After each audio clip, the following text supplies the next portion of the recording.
Alright then gang, so I just recently released a new Claude Code Masterclass on netninja.dev, which is a deep dive into Claude Code and how I use it within my own projects. And I wanted to upload a small preview of that course here on YouTube. So I decided to release a small chapter of it all about setting up and using a custom spec driven workflow, because I think this small chapter sits well on its own. And I also think it's a good way of working with any agentic coding tools, not just Claude Code. And I wanted to share it. So if you do like this small free chapter and you want to learn more about the process and dive much deeper into Claude Code and agentic workflows, then definitely grab the full masterclass from the netninja.dev website. It's $15, but you can still get it half price using the promo code ClaudeNinja at the checkout. So I'll leave this link down below the video, and now I'll just cut straight into the content.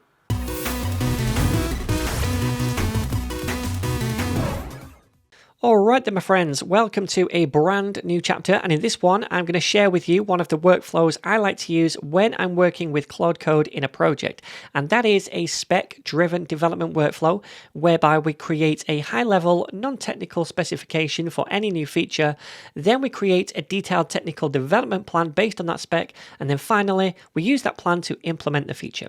And by using a workflow like this, I find it keeps the model more focused on the task and makes any guesswork or incorrect assumptions about any features it's working on to a minimum.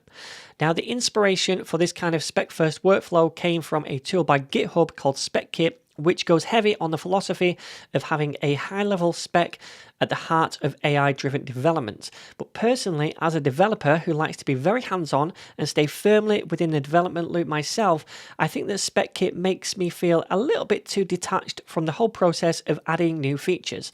So I've stripped that process back, and I've come up with my own lightweight and much simpler approach, which makes it easier for me to add my own input and manage the process. And therefore, it hands a lot of that agency back to me, the developer. So throughout this chapter then, we'll be putting everything together to implement this spec-driven workflow. To begin with, we'll make a new custom slash command to help us automate the process of generating high-level and non-technical specs for new features. After that, we'll be using Claude Code's built-in planning mode to make detailed technical plans for implementing those specs. And then finally, we'll be using Claude Code's extended thinking mode along with the Opus model to implement those plans. And they're the three core steps involved in this workflow that we're going to be focusing on in this chapter. Spec out a new feature, plan the feature, then implement the plan. Now, you could also add a review step at the end of this cycle to review the code once the feature's been implemented, but that's something we're going to look at in a later chapter, and we'll just focus on the first three steps for now. I'll also be integrating Git into the workflow as well, so that every time we start a new specification or feature, Claude Code switches us to a new branch. And that way, if things do go south, we can just delete the branch and our main code base remains untouched. Again, I would strongly advise using Git and GitHub if you ever use AI to touch your code, because without it, things can get really messy really quickly, believe me. Now, if you're new to version control and you do want to learn about it, then I've got a big Git and GitHub Masterclass course that you can check out, and I will leave the link to that below the video. Anyway, let's crack on with this workflow by first of all creating a new custom slash command to generate specs. Alright, so now we know about the general process of this spec-driven workflow. Let's start off by making a new spec command. And this spec command is going to do a few things for us. First, it's going to generate a feature name and a branch name based on the input or arguments that we provide to the command. Second, it's going to switch to a new branch with the name it comes up with. And then it's going to make a high-level feature specification based on our input and write that spec to a file inside a specs folder.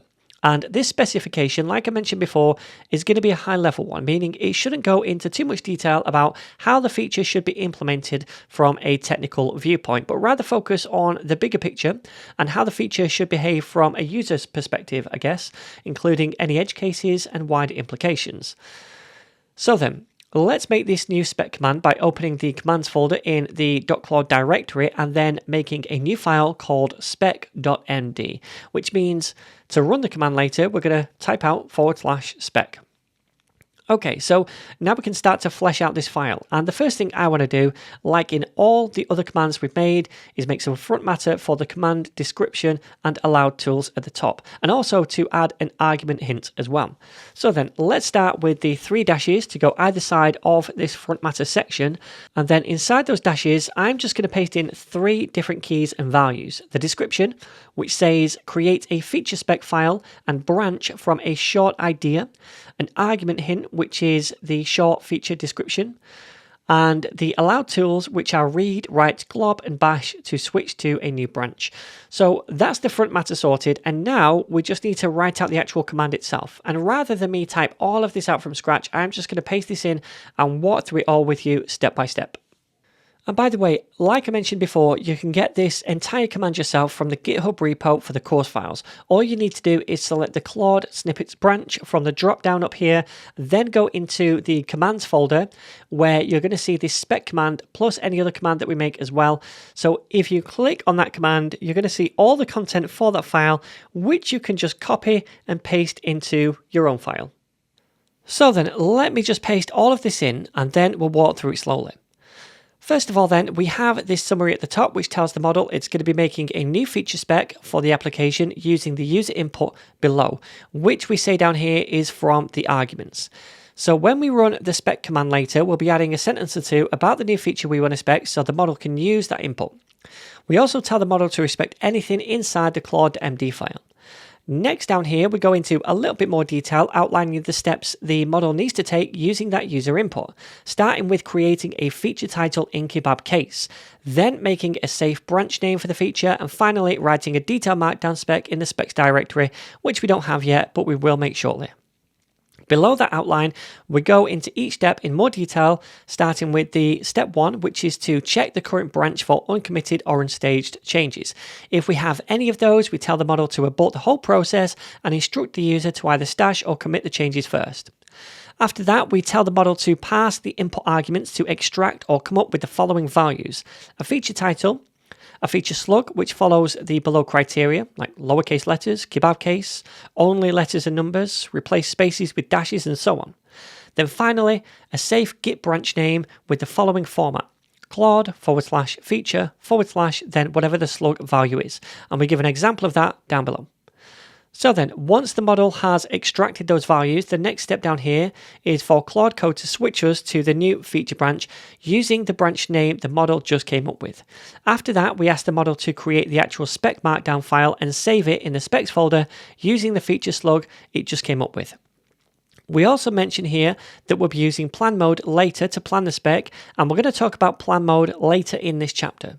But as well as that, we tell the model to use the same structure for the spec file as the spec template file right here, using the @ symbol to manually add that template file as context. Now, we don't have that template file created yet, but again, we will make it shortly. We also tell the model not to add any technical implementation details such as code examples, because that's what the planning step is for later. Finally, once that spec's been created, we ask the model to respond with a short summary of what it's done, including the branch name, the spec file location, and the feature title. So that is the spec command done now. And we're going to be using this in the next lesson to spec out a new feature. But for now, all we need to do is create that _specs folder, which is going to create all the new spec files in. And we also need to create the template file because it's going to use that file to create those specs, right? So let's cross this off, and then we'll create a new folder in the root directory called _specs. And the only reason I'm using an underscore right here is so that this folder sits at the top of the tree. There's no deeper meaning than that. But inside that now, we're going to create a new file called template.md. And I'm just going to paste in this template. It's very, very simple, but I'll go through it. So we have the feature name at the top, then the branch name it chooses, and then down here we say Figma component, if used. Now, don't worry about this too much for now. Later in the course, we'll be using Figma, and we're going to integrate that into the spec command. So we'll come back to that later. For now, we're not using Figma. Anyway, we have these different sections that we want Claude Code to fill in when it's creating this spec file. So we have a summary of the spec or feature, any functional requirements, the Figma design reference, only if referenced. Again, don't worry about that too much for now. We'll come back to it later. And then down here, any possible edge cases, the acceptance criteria, open questions. So if it has any questions it wants to ask us, put them there, and then we can go in and answer those questions. And then any testing guidelines at the bottom. And I've also said here, create a test file in the test folder for any new feature and create meaningful tests for the following cases without going too heavy. So obviously I don't know the test cases. That's for Claude Code to decide when we're speccing out the new feature. All right, so now we have the new command, this spec command, and we have this template so that when it's creating specs, it uses this template. In the next lesson, let's create a new spec for a brand new feature.